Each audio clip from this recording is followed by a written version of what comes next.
Hello, my name is Amanda Bequette from Buzz Student Radio at the University of Brighton, and today I am joined by Adam from the Howlers. Welcome. Thank you so much for being here.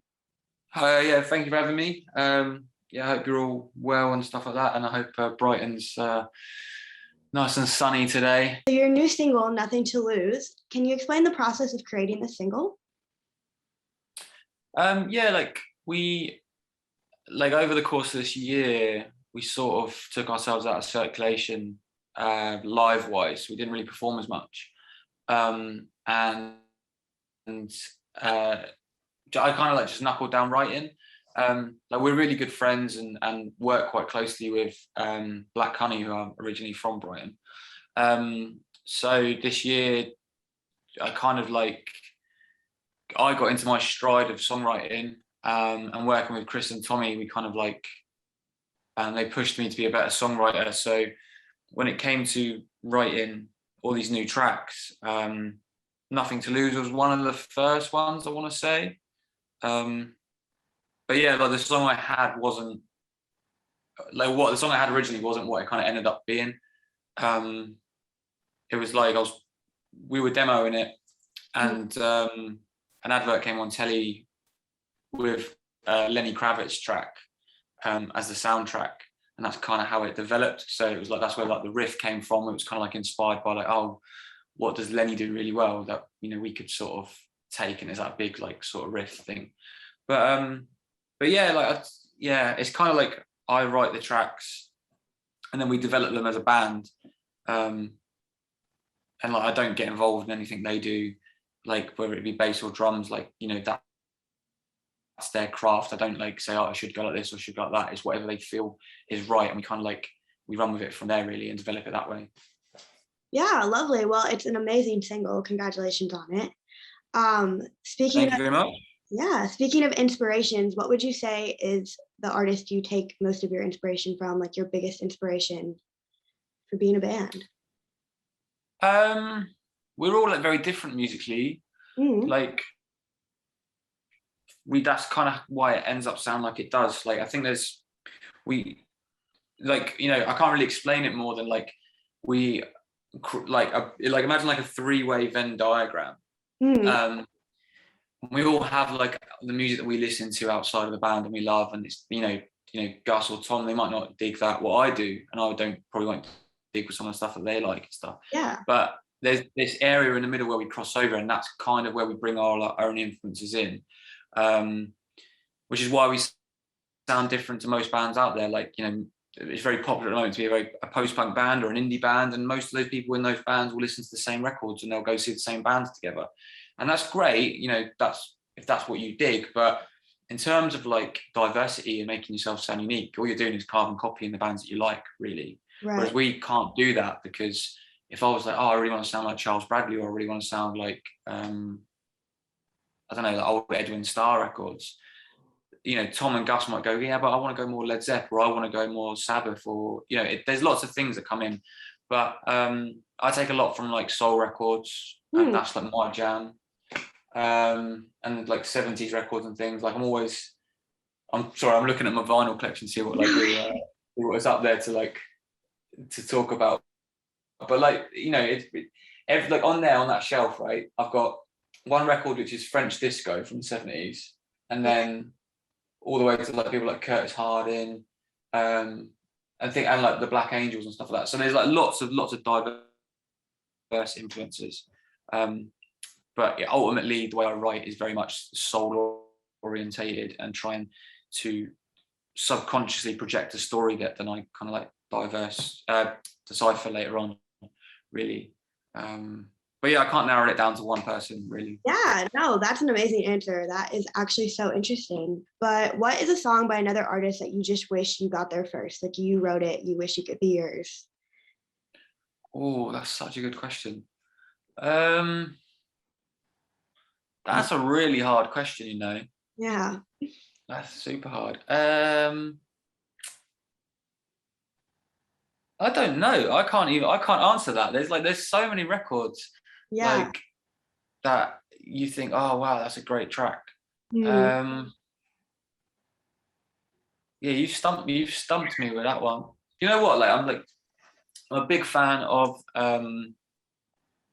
like the Black Keys and anything that Dan Auerbach's done, really. And there's a spin-off band from the Black Keys called The Arcs, where Dan did some work with an amazing musician called Richard Swift, who's like a soul-orientated musician, but he's no longer around anymore. He's passed on, unfortunately. But that record they did, called like Yours Dreamily, is like an amazing record. Like I recommend it to everyone to go listen to it, because if you dig like what the Black Keys do or anything like that, go listen to this, because it's like it takes that sound and then like infuses it with like Latin influences and things like that. So I guess it'd be something off that, or something off like one of Dan's solo records. What are you most looking forward to being back on tour? Meeting people again. Like we feed off everybody who's there. So it's kind of like I like it talking to people and hearing people's stories, and obviously we're very open about mental health and other things like that. So when people come up to us and talk openly about things, that's kind of what I enjoy. The music side of it is just it enables us to have these conversations with people and meet different people. Performing is obviously great, but at the same time, you have the nerves and things that go with that as well. So sometimes the performance side of it is not as enjoyable as, say, the minute you walk off stage and you get to talk to, Brian, who's 45 from Headingley, who's kind of like come to your show because he connects with your music. That's kind of the most enjoyable thing. So especially now as well, when we're like in a living crisis and everything's kind of a little bit like screwed. It's nice to sort of connect with people, or people that turn up to the show and things like that. So yeah, that's kind of what I look forward to, really. I don't know about the boys. I think I'm pretty sure Gus would probably say the rider each night or something like that. But yeah, that's what I'm looking forward to, really. So taking it back to the beginning of the Howlers, how did you guys form? How did you come together? Me and Gus plays bass. We went to uni together and we were on the same course. It just so happened, and we lived together for a couple of years, and we sort of toyed around with the idea of a band, but didn't really get it going until we finished uni. I don't know why, because we were always like floating around the scene, and we knew Tom through that anyway. And we had a few drummers. We had to replace our drummer beginning of this year, so just rang up Tom and was like, mate, like, do you want to get involved? Because like originally Tom was our first choice drummer, but he was already in a band. And then it was like, all right, well, now we need another drummer. Let's give Tom a call. And it's kind of like being like full circle, being quite nice. So Tom jumped on board in February. Like 2-3 weeks later, we did our first show together, and then did a couples festivals, and we've just been recording and working on our debut album together, which I probably shouldn't have said, but I've just leaked that now. So yeah, like it's been a very short but like intense journey. Yeah. Like most bands go, oh, we've been going for years, but we've not actually been going that long, but we've done quite a lot, which you kind of have to remind yourself every now and again when you're like, oh, we're not getting this, but at the end of the day, we're still like a fledgling band. So in the grand scheme of things anyway. Yeah, no, that's insane how much you guys have been able to do just in the past couple of years. That's crazy. So speaking about the past of the Howlers, where do you want to be in 5 years within this band? As long as we're still doing what we're doing, like that's good enough for me. I don't look at it and go, oh, I want to be like headline at Wembley 5 nights in a row. I didn't get into music for that. Like, obviously that's nice, and everything that comes with that is nice. And my goals for music is purely it's a cathartic exercise for like us as people. We enjoy playing music together. We enjoy writing. It's obviously a skill and a talent we have. And if it connects with people, that's what matters. I couldn't really care less if we're playing 10 or 10,000 people. It's kind of, as long as the people that are there and attended, it means something to them.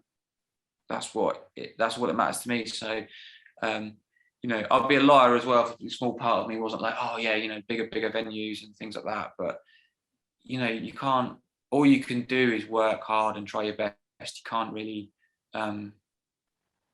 or you can dream, you know what I mean? You can dream and hopefully people connect with it. That's kind of how I look at it. What was the best piece of advice you've been given in terms of being a band? I would always just say to people, just be themselves. Like, that's all you can be. There's a lot of people out there that are like fake and they do a thing just to be cool. And it can be very transparent. Whereas when we get on stage, that's who we are. It's not like, I'm not just trying to be angry and post-punk for the sake of being angry and post-punk. It's like we get on stage, that's how we sound. It's evident what we're sort of trying to be, and yeah, I think authenticity is the best advice. Don't just do something because your friends are doing it, really. Yeah, that's brilliant. You kind of answered my next question for me, so I'm going to flip it for you a little bit because I was going to have you give your fans one piece of advice. But instead, how about what is the most important thing you want your fans to take away from the music that you create? That we're just like regular people, really. Mm-hmm. That's it. Like, we're just people. Like, Yeah. we just do a career which is like the world's most hardest career. But at the end of the day, like, you know, we have a voice and we have a platform to share that voice. I hope that people who, you know, fans of ours that listen to our music, they understand that and they get it, and they kind of listen to our records and they escape from the troubles of the wider world. That's kind of all I really want people to do, is that if they're struggling in life, they come to a show or they put a record on and then they forget about it for however long we're engaging them for, you know. Music is a really hard career path, and it's a really horrible career path sometimes as well. It has huge highs and huge lows, but they're never constant. It's like the world's most up and down roller coaster. So yeah, if people are watching this and they dig what we do and they kind of they connect with it, then that's all that matters, really, I guess. Yeah, I can't really put it better than that. No, that's brilliant. I just want to thank you so much for being here and taking time out of your day to talk to me. It was an amazing conversation. If there's anything else you want to add, any new projects where people can find you on social media, feel free to do that now. Yeah, I always, like, you know what, I always say that if people, I never ever say, oh, go follow us here or whatever, because Mm-hmm. I feel like if people are going to do that, they'll do it anyway. It doesn't matter what I say. So but yeah, we've got I'm not sure when this is going out, but the first day of our tour, we're announcing another record. And yeah, we're beginning to record our debut album, which is exciting. And there's loads of other records and things and special releases that are coming out and that we've been working on. So we should be we're ramming music down your throat for the next like 18 months. So it's all good. Brilliant. Well, thank you so much for being here. I hope you have a great rest of your day. Thank you very much for having me.